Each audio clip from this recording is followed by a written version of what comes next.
Bom dia, irmãos queridos, nesta segunda-feira, dia 19 de janeiro. Bom dia, queridos irmãos e irmãs. Hoje vamos meditar o Evangelho de São Marcos, capítulo 2, versículos de 18 a 22. Vinho novo em odre novo, espírito novo em um comportamento novo. Nós somos o recipiente que acolhe o vinho novo, ou seja, a vida nova de Jesus. Quando Jesus entra no nosso coração, ele provoca uma autêntica revolução. Não é mais possível guardar hábitos do passado ou velhos pensamentos. Tudo deve ser novo, porque nós somos homens novos. Precisa cortar com força todo o costume velho que te leva ao pecado, a começar pelas músicas negativas e sem sentido, filmes estúpidos. Cuidado, porque são as reações espontâneas que revelam o quanto profundamente Cristo entrou em nós e quanto ainda precisamos de conversão. O Senhor esteja convosco.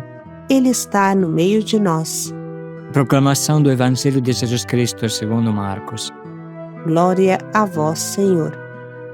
Naquele tempo, os discípulos de João Batista e os fariseus estavam jejuando.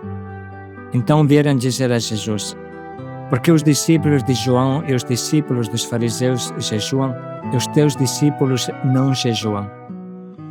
Jesus respondeu: os convidados de um casamento poderiam por acaso fazer jejum enquanto o noivo está com eles?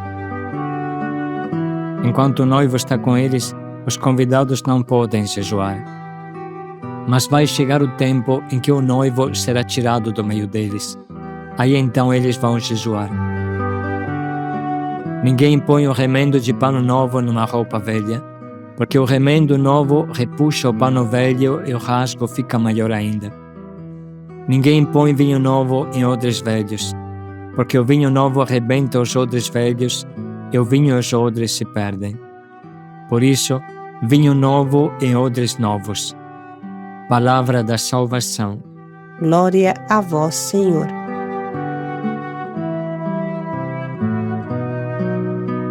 Vinho novo em odres novos. Alma nova em corpo novo. Vida nova em comportamento novo. Espírito novo em vestidos novos. Com essas palavras, Jesus nos diz que é impossível dar um jeitinho, é impossível manter o pé em duas canoas, é impossível para o cristão ficar em cima do muro, é impossível servir a dois senhores, a Deus e ao dinheiro. É impossível amar o mundo e amar o céu, como fala São Tiago. Não sabeis que amar o mundo significa odiar a Deus? Quem quer ser amigo do mundo se torna inimigo de Deus. E ainda São João diz: se alguém ama o mundo, não está nele o amor do Pai. Tudo isso nos deve fazer refletir muito, sobretudo os jovens. A caminhada espiritual precisa distinguir três grandes momentos.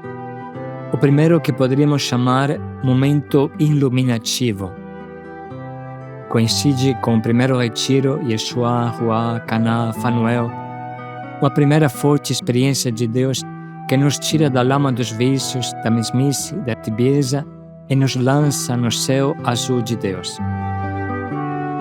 Nesse momento nos parece tocar o céu com o dedo, no sentido que nada é difícil, tudo é lindo. Parece-nos ter saído de uma caverna escura, onde os grilhões do mal nos acorrentavam há anos. Saímos para respirar o ar puro da montanha, tomar um banho de sol, um banho de água cristalina.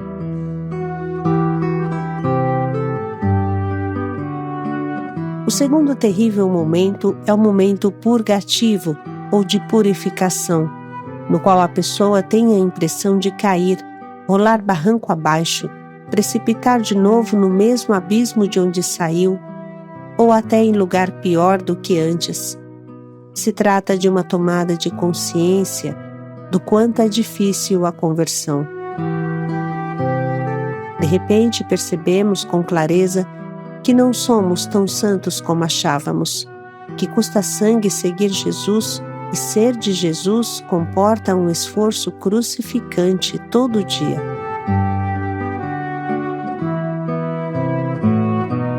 Essa etapa é muito perigosa porque pode levar ao desânimo ou a uma vida dupla. Ou abandonamos tudo ou nos acostumamos a viver na mentira, a conviver com os famosos pecados de estimação, que ficam nos infeccionando sem perceber e nos tornam um sepulcro caiado. Não há possibilidade alguma de ser de Deus e correr atrás de um funk desgramado e erotizado. Ou você é de Deus ou você é do mundão. Decida-se. O mesmo pode-se dizer das outras músicas. O teu coração te falará claramente o que é bom e o que não é. Uma pessoa que tem a alegria de Deus no coração está totalmente cheia desta felicidade eterna, como falava o nosso Ian, de Belém do Pará, depois de sua conversão no Yeshua. Irmãos, acreditem, é simples medir o nível da nossa conversão. Se a fé ainda não nos levou a trocar o perfil provocante do WhatsApp, se gostamos de andar vestidos com roupa curta, colada, provocante, transparente, saiba que o Espírito Santo está bem longe. Pense um pouco, será que Nossa Senhora se vestia assim? Pense um pouco se Maria Madalena seguisse Jesus com sua roupa de prostituta? É claro que quem segue Jesus logo se torna uma pessoa nova, por dentro e por fora. Portanto, vamos renovar o nosso recipiente junto à nossa alma, senão perderemos tudo, e a porca voltará ao seu lamaçal, assim como o cão ao seu vômito. Vamos dar um outro exemplo. Uma pessoa tem um gênio forte, arrogante, que no passado a levou a fazer coisas erradas, até na vida do crime, por exemplo. E de repente, esta pessoa se converte, decide cortar com a vida do passado, consegue de verdade sair do tráfico e do crime, mas como fica o seu temperamento genioso, colérico, violento, orgulhoso? Como converter os circuitos neuronais que foram criados pelo mal no nosso cérebro? O corpo sempre vai atrás do espiritual. O corpo é como uma folha branca sobre o qual o espírito escreve. E como fica com tudo o que de errado o pecado escreveu no seu tempo? Se não nos empenharmos de verdade, quando menos esperarmos, essa erva daninha brotará. Se uma pessoa, antes da conversão, só olhava com cobiça e um dia se converte, seu coração muda sim, mas seus olhos cobiçosos custam a se converter. Seus circuitos neuronais continuam girando do mesmo modo de antes. É o mesmo processo da droga, que provoca crises de abstinência. O cobiçoso convertido precisa vencer a adicção da cobiça, que é uma autêntica droga que cria a dependência compulsiva. Quanto custa recentralizar-se no amor puro? É o esforço crucificante ao qual Jesus nos convida. Repetimos a palavra do Mestre: se o teu olho te escandaliza, arranca-o e joga-o para longe. Ou seja, não seja mole, não faça concessões a você mesmo, não aceite o pecado de estimação em sua vida, não crie uma cobra no seu colo. Atenção que aqui Jesus não está nos convidando a nos mutilar, a nos cortar, mas a ser radicais em cortar todo o vício, arrancar todo o joio que tenta brotar novamente no nosso coração. Para não desanimar e ser sábios, precisamos nos colocar esta pergunta: recentralizar-se no amor puro, na vida pura, acontece em um piscar de olho? A experiência nos ensina aquela famosa lei que sempre repetimos. Tirar um irmão da rua é fácil, mas tirar a rua de dentro dele é extremamente difícil. Tirar uma pessoa do mundão não é difícil através dos retiros querigmáticos, mas tirar o mundão de dentro do seu coração exige uma longa viagem, um longo discipulado. O lobo perde o pelo, mas não perde o vício, diz a sabedoria popular.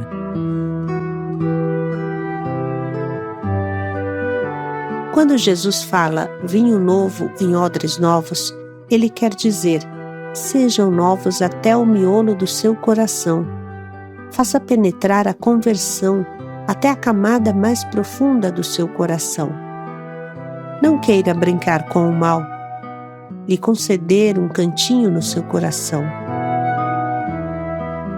O mal é como um câncer, ou o cirurgião o arranca por inteiro, ou, mesmo que tenha ficado somente um minúsculo fragmento de células cancerígenas, esse microscópico tecido cancerígeno é capaz de contaminar o corpo inteiro e de fazê-lo morrer.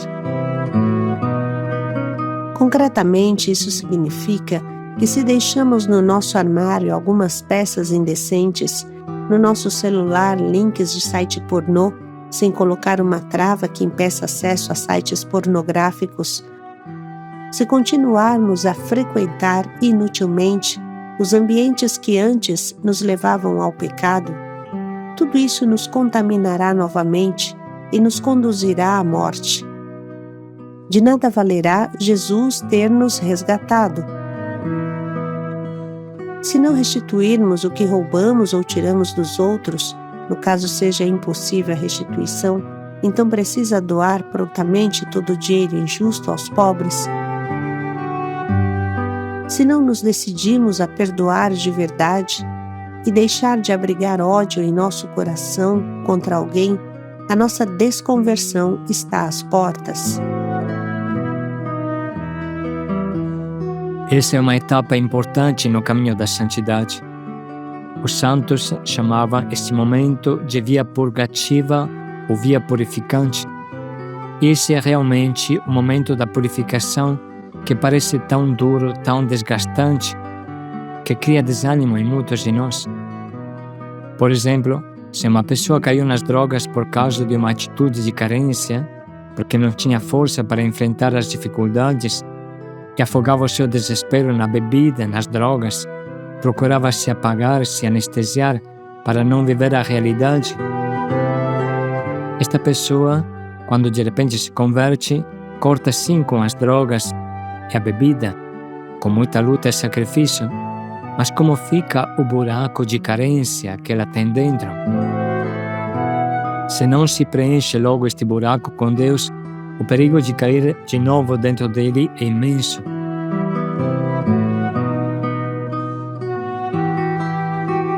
A carência se revestirá de compensações, como por exemplo a pornografia, acariciada como um aceitável e inocente vício de estimação, ou a nomofobia, que é o apego obsessivo ao celular e às redes sociais.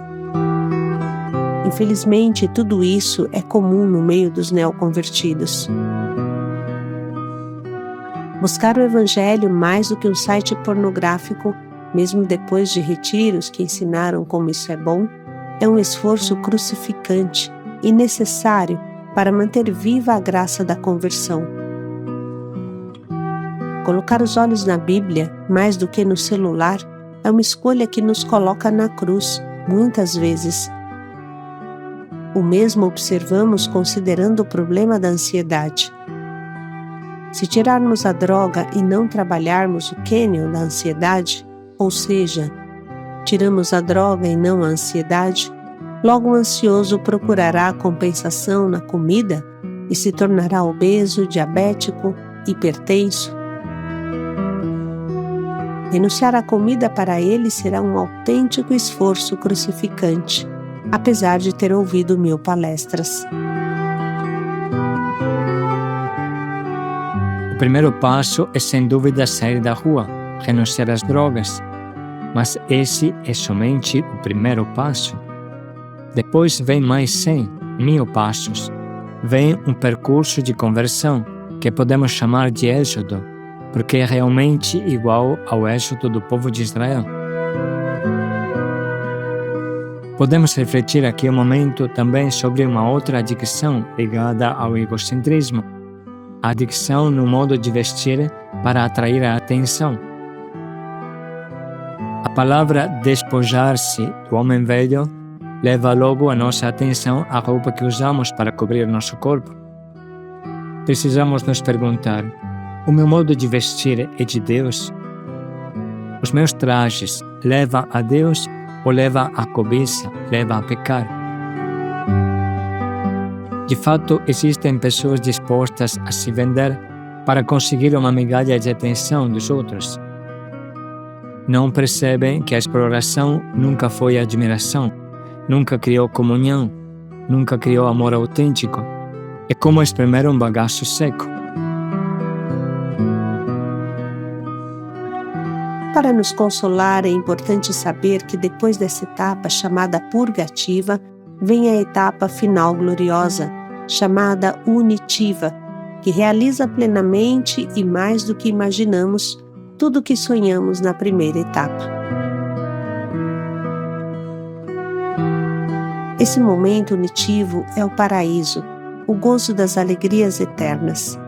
Deus perenemente no nosso coração. Vale a pena também lembrar que as crises de abstinência dos vícios, típicas da fase purgativa, não são um inferno desesperado, mas são vividas na esperança da plena superação de tudo, no antigozo do céu. Por isso, vencer a abstinência dentro de uma caminhada de fé, na oração, dentro da amizade e do afeto de uma família, é algo mais leve, menos doloroso do que vencê-los sozinhos, perdidos no mundo. O importante é colocar bem na nossa cabeça que precisa se decidir a uma vida nova, sem saudades, sem ceder à tentação de voltar atrás, cortando todas as pontes com o nosso passado. Você se lembra da história de Hernán Cortés na conquista do México? Quando Hernán Cortés chegou com seu exército para conquistar o México, desembarcou no porto de Veracruz. Ali tomou conhecimento do poderoso e organizado exército dos astecas. As notícias foram tão alarmantes que alguns dos seus oficiais desanimaram e tentaram abandoná-lo em segredo para regressar a Cuba, que já havia sido conquistada. Hernán Cortés soube o que tramavam fazer e nesta mesma noite aproximou-se dos navios, queimando-os todos. Nem cinza sobrou, porque o mar levou. Desta maneira, não era mais possível voltar atrás. Não lhes restava outra alternativa que lançar-se à conquista da grande cidade. O mesmo deve fazer a pessoa que se converte: queimar todos os navios que poderiam levá-lo de volta para a vida passada, cortar todas as pontes atrás de si e se lançar decididamente na vida nova, como uma pessoa nova, destruindo todas as possibilidades de volta. Irmãos, iluminados por estas reflexões, vamos reler agora a página do Evangelho da liturgia de hoje. Naquele tempo, os discípulos de João Batista e os fariseus estavam jejuando. Então vieram dizer a Jesus: por que os discípulos de João e os discípulos dos fariseus jejuam e os teus discípulos não jejuam? Jesus respondeu: os convidados de um casamento poderiam por acaso fazer jejum enquanto o noivo está com eles?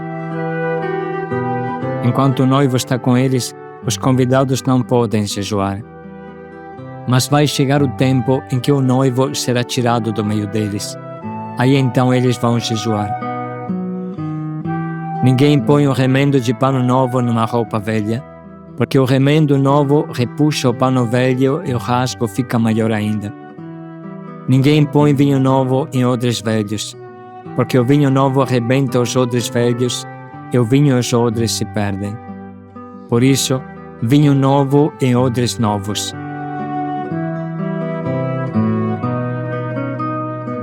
Vamos agora parar um pouco para anotar as frases desse evangelho ou da meditação que mais nos atingem.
Vamos agora refletir sobre o nosso propósito.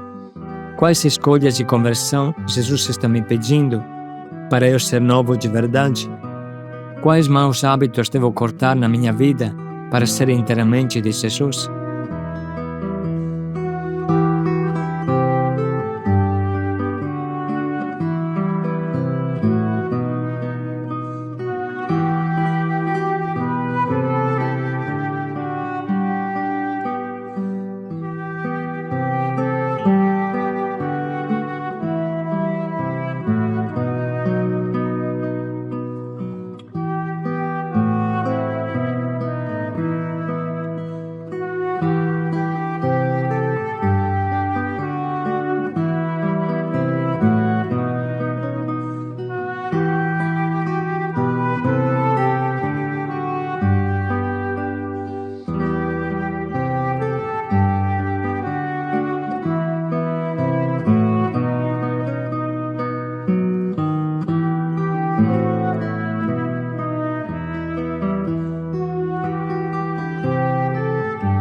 Vamos dedicar mais um minuto para pensar bem em como colocar em prática esse nosso propósito.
Vinho novo em odres novos. Paz e alegria a todos. Novos por dentro e por fora. Paz e alegria a todos.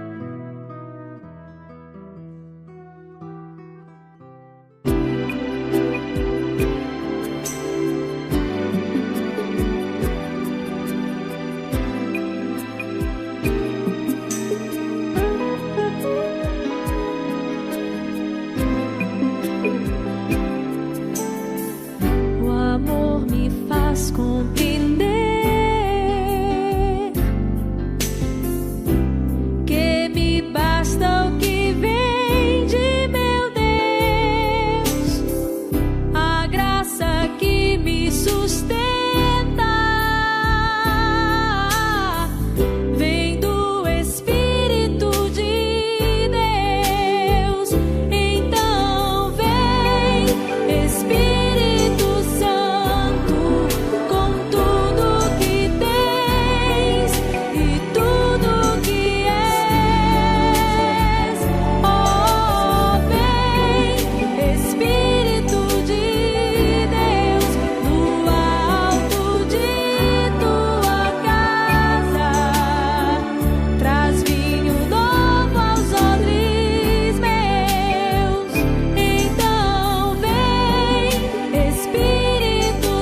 esquecer